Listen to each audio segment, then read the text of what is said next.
पिछले वीडियो में वाष्प दाब और वाष्प दाब को कौन कौन से कारक प्रभावित करते हैं, अर्थात किस प्रकार से वाष्प दाब घटता या बढ़ता है, उसका हमने अच्छे से अध्ययन कर लिया है। और उसके बाद हमारा नेक्स्ट टॉपिक है वाष्प दाब से संबंधित राउल्ट का नियम। ठीक है, पिछले क्लास में या पिछली वीडियो में आपको जो वाष्प दाब बताया गया था उसी को लेके, ठीक है, फ्रेंच वैज्ञानिक फ्रेंसिया मार्टे राउल्ट ने सन 1886 में, ठीक है, सन 1886 में विलियन के वाष्प दाब और विलियन के मोल प्रभाज के मध्य संबंध बताने के लिए, ठीक है, विलियन के वाष्प दाब और विलियन के मोल प्रभाज के मध्य संबंध बताने के लिए यह नियम प्रतिपादित किया था, जिसे हम राउल्ट के नियम के नाम से जानते हैं। ठीक है, जैसा कि आपको पिछले वीडियो में बताया गया था कि जब हम एक बंद पात्र में क्या कर देते हैं, द्रवों के विलयनों को रख देते हैं। ठीक है, जब एक हम बंद पात्र में द्रव के विलयनों को रख देते हैं तो कुछ समय पश्चात उस पात्र में रखे द्रव का वाष्पन होने लगता है तथा संघनन होने लगता है, और दोनों ही प्रक्रिया क्या होती है, साथ साथ चलती है और विपरीत दिशा में चलती है ना। और एक स्थिति ऐसी आती है कि वाष्पन की क्रिया और संघनन की क्रिया के बीच साम्य अवस्था उत्पन्न हो जाता है। ठीक है, और उस साम्य अवस्था में क्या होता है, तो द्रव के पृष्ठ के ऊपर जितने भी क्या होते हैं, वाष्प अणु होते हैं, उनके द्वारा द्रव के पृष्ठ पर जो दाब लगाया जाता है ना, वही क्या होता है, उस विलयन का आंशिक वाष्प दाब होता है। ऐसा आपके पिछले वीडियो में आपको समझाया जा चुका है ना, जिससे उस मतलब विलयन के पृष्ठ सतह पर जो वाष्प अणु रहते हैं, ठीक है, और उनके द्वारा विलयन के पृष्ठ सतह पर जो दाब लगाया जाता है, उन्हीं को हम उस विलयन का आंशिक वाष्प दाब के नाम से जानते हैं। ठीक है, तो उसी को एक्सप्लेन करने के लिए फ्रेंसिया मार्टे राउल्ट ने सन 1886 में राउल्ट का नियम दिया, जिसमें राउल्ट ने बताया कि जब तापमान स्थिर हो, ठीक है, जब तापमान स्थिर हो मतलब तापमान में किसी प्रकार का परिवर्तन नहीं करना है, क्योंकि यदि हम तापमान में परिवर्तन करते हैं अर्थात वृद्धि करते हैं तो वाष्प दाब बढ़ जाएगा, और कमी करेंगे तो वाष्प दाब कम हो जाएगा पिछली वीडियो के अकॉर्डिंग, है ना। तो इस प्रकार से हम तापमान को स्थिर रखते हैं, तो स्थिर ताप में किसी भी वाष्पशील द्रवों के विलयन में, ठीक है, स्थिर ताप पर किसी भी वाष्पशील द्रवों के विलयन में विलयन का वाष्प दाब, ठीक है, विलयन का वाष्प दाब विलयन के प्रत्येक अवयव के आंशिक वाष्प दाब और उसके मोल प्रभाज के समानुपाती होता है। समझ में आ सबको, किसी भी स्थिर ताप पर किसी भी वाष्पशील द्रव के विलयन में विलयन के प्रत्येक अवयव का आंशिक वाष्प दाब उसके विलयन में उसके अवयव प्रत्येक अवयव के मोल प्रभाज के समानुपाती होता है। कहने का मतलब है कि द्रव का जो आंशिक वाष्प दाब रहता है वो शुद्ध अवस्था में, ठीक है, द्रव का जो आंशिक वाष्प दाब रहता है वो शुद्ध अवस्था में उसी द्रव के आंशिक वाष्प दाब के उसी द्रव के मोल प्रभाज के बराबर होता है। ठीक है, जैसे मान लीजिए हम विलेय द्रव की बात करें तो विलेय द्रव का आंशिक वाष्प दाब जो होता है वो विलेय के ही मोल प्रभाज के समानुपाती होता है। उसी प्रकार विलायक का जो आंशिक वाष्प दाब होता है वो विलायक के ही मोल प्रभाज के समानुपाती होता है। ठीक है, तो इस प्रकार से हम विलेय और विलायक दोनों का वाष्प दाब निकाल करके हम विलयन के कुल वाष्प दाब की गणना कर सकते हैं। चलिए, तो यहाँ पे हम समझते हैं। ठीक है, तो राउल्ट का नियम आप लोग लिख लेंगे कि स्थिर ताप पर किसी वाष्पशील द्रव युक्त विलयन में प्रत्येक अवयव का आंशिक वाष्प दाब विलयन में उसके मोल प्रभाज के समानुपाती होता है। ठीक है, चलिए देख लेते हैं। तो माना, ठीक है, माना किसी विलयन में, ठीक है, मान लेते हैं जो हमने विलयन तैयार किया है ना, माना किसी विलयन में द्रव विलायक ए व, ठीक है, इस प्रकार से हम इसको नोट करते हैं। आप सभी जानते हो, आपको बताया गया था कि हम जनरली विलायक को कैपिटल ए से और विलेय को कैपिटल बी से शो करते हैं, है ना। तो माना किसी विलयन में, ठीक है, माना किसी विलयन में द्रव विलायक ए व द्रव विलायक ए व द्रव विलय भी है। ठीक है, हम यहाँ पर एक ऐसे विलयन का अध्ययन कर रहे हैं जिसमें विलय भी द्रव है और विलायक भी द्रव है, मतलब ये द्रव द्रव का विलयन है। ठीक है, तो द्रव द्रव के विलयन में क्या होता है, द्रव भी विलय है, मतलब विलय भी द्रव है, विलायक भी द्रव है, अर्थात विलय और विलायक दोनों का वाष्पन होगा, है ना, क्योंकि दोनों ही द्रव है। समझ में आया? तो इस प्रकार से यहाँ विलय भी वाष्पशील है और विलायक भी वाष्पशील है, तो दोनों का ही क्या होता है, आंशिक वाष्प, मतलब वाष्प दाब जो है उत्पन्न होता है। चलिए देखते हैं। तो इस प्रकार से द्रव विलयन को हम द्रव विलायक को ए से प्रदर्शित करेंगे और द्रव विलय को बी से प्रदर्शित करेंगे। ठीक है,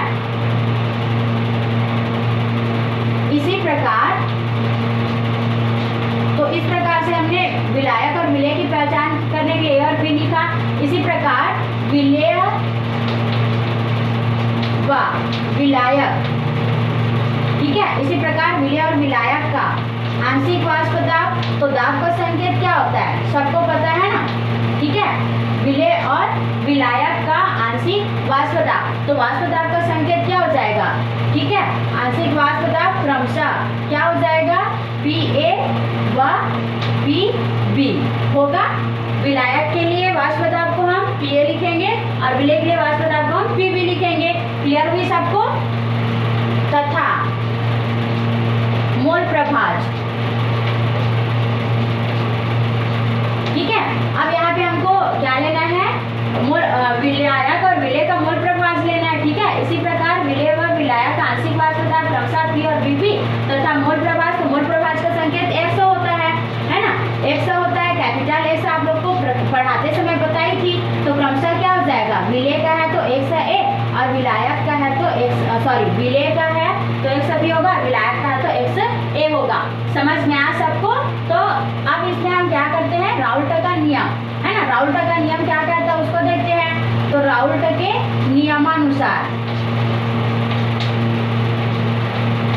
ठीक है, राउल्ट के नियमानुसार स्थिर ताप पर, ठीक है, राउल्ट के नियमानुसार स्थिर ताप पर, तो स्थिर ताप पर हमने क्या कहा कि वाष्पशील द्रव युक्त विलयन में प्रत्येक अवयव का आंशिक वाष्प दाब विलयन में उसके मोल प्रभाज के समानुपाती होता है। अर्थात सीधा सीधा हम बोले तो विलय का जो वाष्प दाब होता है वो विलय के मोल प्रभाज के समानुपाती होगा और विलायक का जो वाष्प दाब है वो विलायक के मोल प्रभाज के समानुपाती होगा।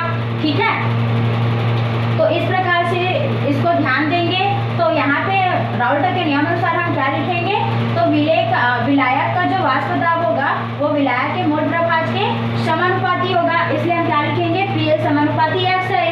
ठीक है, और विलायक का है ना, और विलय का क्या हो जाएगा, उसके मोल प्रभाज के समानुपाती होगा, तो इसको क्या लिखेंगे, PB समानुपाती XB। समझ में आ सबको? इतना क्लियर है? ठीक है, अब देखो आप सब जानते हो कि यहाँ से हम क्या करेंगे, समानुपाती का चिन्ह हटाएंगे। तो अक्सर हम समानुपाती के स्थिरांक K लेते हैं ना, लेकिन यहाँ पे हम समानुपाती के स्थिरांक K नहीं लेते हैं। समझ में आया सबको? जब समानुपाती का चिन्ह हटाते हैं तो समानुपाती के स्थिरांक K नहीं लेते, बल्कि किसको हम समानुपाती के स्थिरांक लेते हैं, जो विलय तथा विलायक के शुद्ध अवस्था में जो वाष्प दाब होता है उसको हम समानुपाती के स्थिरांक के रूप में लेते हैं। क्लियर हुआ सबको? ठीक है, विलय और विलायक के शुद्ध अवस्था मतलब जब उसको आपस में मिश्रित नहीं किया जा रहा था, उसके पहले जो उसका वाष्प दाब होता है उसी को हम शुद्ध अवस्था का वाष्प दाब बोलते हैं, है ना, तो उसी को यहाँ पे हम स्थिरांक के रूप में लेते हैं। तो क्या हो जाएगा यहाँ पर, PA बराबर P0A इंटू XA, ठीक है, जिसे हम समीकरण 1 मानते हैं, और PB बराबर क्या हो जाएगा, तो P0B इंटू XB, जिसे हम समीकरण 2 मानते हैं। अब यहाँ पे P0A और P0B क्या है, तो यहाँ पे आप उसको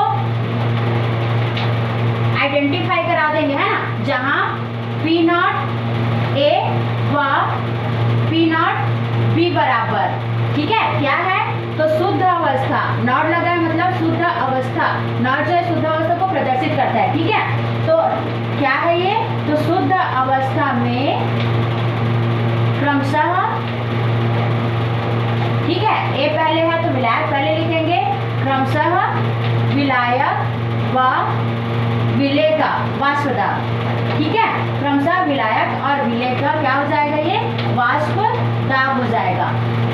समझ में आया सबको? तो इस प्रकार से हमने शुद्ध अवस्था में जो विलेय और विलायक के वाष्प दाब है उसी को हमने यहाँ पे समानुपातिक स्थिरांक के तौर पे दिया। ठीक है, तो हमको क्या क्या इक्वेशन मिला? P equal P not A into x a, जिसको हमने इक्वेशन नंबर फर्स्ट माना, और P बराबर हमको क्या मिला? तो P not A into x B. ठीक है, P not B into x B, जिसको हमने इक्वेशन नंबर 2 माना। ठीक है, अब देखो जब हम क्या करते हैं, दोनों विलयन को मतलब विलेय और विलायक को आपस में मिक्स करते हैं तो क्या बनता है? विलयन बनता है। तो विलयन का वाष्प दाब क्या होगा? ठीक है, विलयन का वाष्प दाब क्या होगा? तो अतः अभी तो हमने विलेय और विलायक का वाष्प दाब निकाला, अब हमको निकालना है विलयन का वाष्प दाब। तो अतः विलयन का कुल वाष्प दाब, ठीक है, अतः विलयन का कुल वाष्प दाब, तो विलयन का कुल वाष्प दाब क्या हो जाएगा? तो P बराबर PA प्लस PB होगा। ठीक है, P बराबर PA प्लस PB। क्यों? क्योंकि हम विलायक और विलेय मतलब विलायक में विलेय को विलेय करके क्या कर रहे हैं? विलयन का निर्माण कर रहे हैं, है ना। इसलिए विलयन का जो कुल आंशिक वाष्प दाब होगा वो उसके दोनों अवयव के आंशिक वाष्प दाब के योगफल के बराबर होगा। तो इसलिए P बराबर PA प्लस PB। यहाँ तक समझ में आया? अब देखो हम क्या करेंगे, इक्वेशन नंबर फर्स्ट और सेकंड से, ठीक है, इक्वेशन नंबर फर्स्ट और सेकंड से हम क्या करेंगे, इसमें PA और PB की वैल्यू रखेंगे। ठीक है, इक्वेशन नंबर फर्स्ट और सेकंड से यहाँ पे हम PA और PB की वैल्यू रखेंगे, तो इसलिए इसको लिखेंगे समीकरण 1 व 2 से मान रखने पर। ठीक है, आप उसको कंप्लीट कर लेना। समीकरण 1 और 2 से मान रखने पर तो देखिए क्या आएगा। तो समीकरण 1 में PA का मान क्या है? तो P not A into x a, और PB का मान क्या है? तो P not B into x B.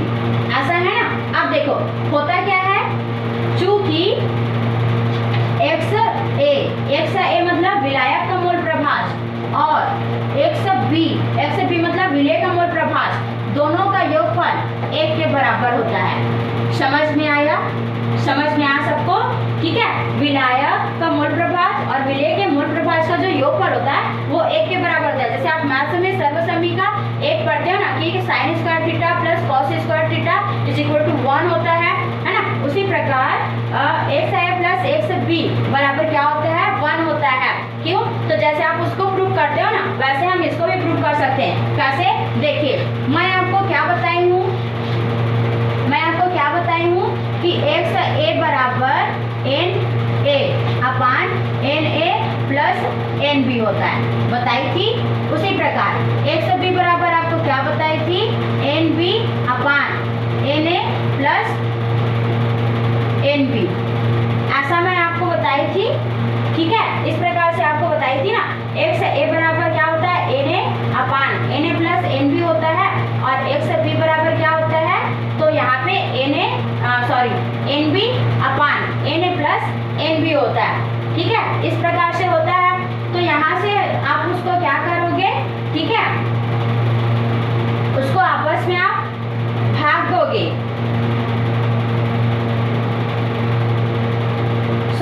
भाग नहीं देना है आपको, उसको आपको क्या करना है? ऐड करना है। तो एक्स ए और एक्स बी को जब आपस में ऐड करोगे तो क्या आ जाएगा? देखो सेकंड साइड में क्या आ जाएगा?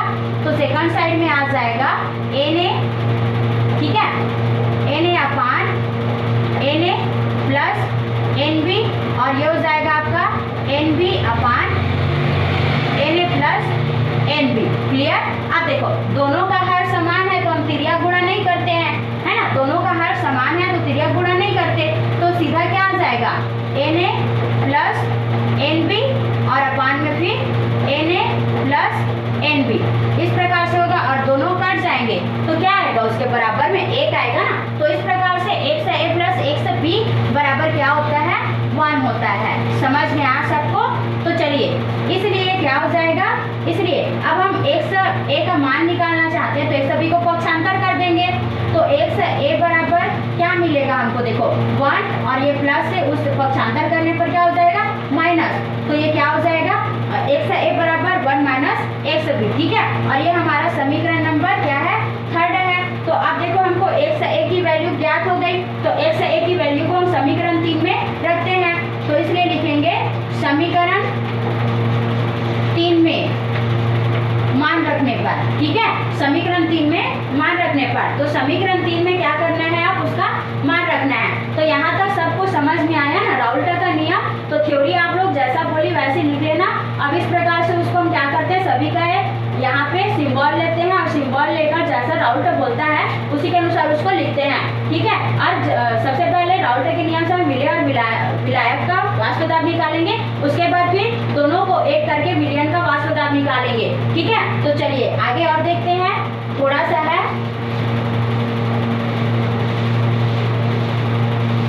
चलिए तो थोड़ा सा और बचा है। तो समीकरण 3 में हम एक से एक की वैल्यू रखेंगे, है ना। तो हमको P इक्वल क्या मिलेगा, तो P नॉट A, अब एक से एक की वैल्यू रखिए, तो एक से एक की वैल्यू क्या मिली, 1 माइनस XB, ठीक है। और प्लस में क्या है, तो P not B into XB, ऐसा है ना। अब यहाँ पे हम क्या करेंगे, ब्रैकेट को ओपन करते हैं, तो इसका मल्टीप्लाई करना पड़ेगा। तो P नॉट A 1 के साथ जब करेंगे, है ना, और ये माइनस का माइनस और इसके साथ करेंगे तो क्या आ जाएगा, P not A into XB plus, ठीक है, यहाँ पे क्या आ जाएगा, P not B into XB, ठीक है। अब आप यहाँ पर ध्यान से देखोगे, तो इसमें भी XB, इसमें भी XB, तो हम उसको कॉमा ले सकते हैं, कॉमा निकाल सकते हैं, है ना। तो देखिए P नॉट A, ठीक है।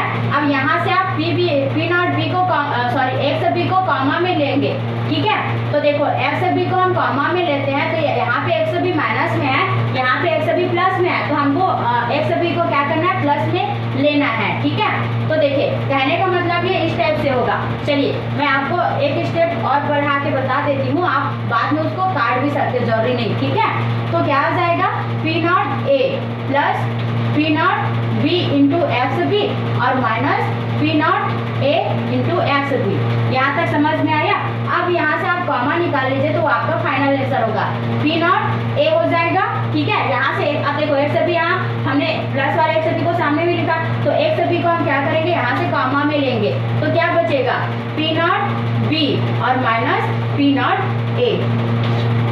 तो ये हमारा क्या है, राउल्टर के नियम का समीकरण है। समझ में आया। समीकरण 4 को ही हम राउल्टर का नियम का इक्वेशन बोलते हैं। समझ में आई ना सबको, राउल्टर के नियम का कैसे हम इक्वेशन ज्ञात कर सकते हैं। तो इससे क्या साबित हुआ, ठीक है। तो इससे यह साबित हुआ कि जो विलयन का कुल वाष्प दाब है, ठीक है, विलयन का जो कुल वाष्प दाब है वो विलय के मोल प्रभास पर निर्भर करता है। समझ में आया सबको, विलय के मोल प्रभास पर निर्भर करता है। समझ में आई। उसके बाद और क्या कर सकते हैं, तो विलयन का जो कुल वाष्प दाब होता है वो विलायक के मोल प्रभाज को, ठीक है, विलायक के मोल प्रभाज को घटाने या बढ़ाने पर अर्थात परिवर्तित करने पर क्या हो जाएगा, परिवर्तित हो जाता है। क्लियर हुआ, समझ में आई। उसके बाद हम विलयन के कुल वाष्प दाब को विलायक के मोल प्रभाज के साथ एक सरल रेखा में प्रदर्शित कर सकते हैं। क्लियर। तो इस प्रकार से क्या होता है, विलयन का वाष्प दाब होता है जो विलय तथा विलायक दोनों के मोल प्रभाज पर निर्भर करता है। ठीक है। तो इस प्रकार से हमने राउल्टर का नियम पढ़ा, तो इसको आप लोग प्रैक्टिस कर लेंगे, तैयारी कर लेंगे, फिर आगे हम नेक्स्ट में पढ़ते हैं। तो अच्छे से पढ़िए।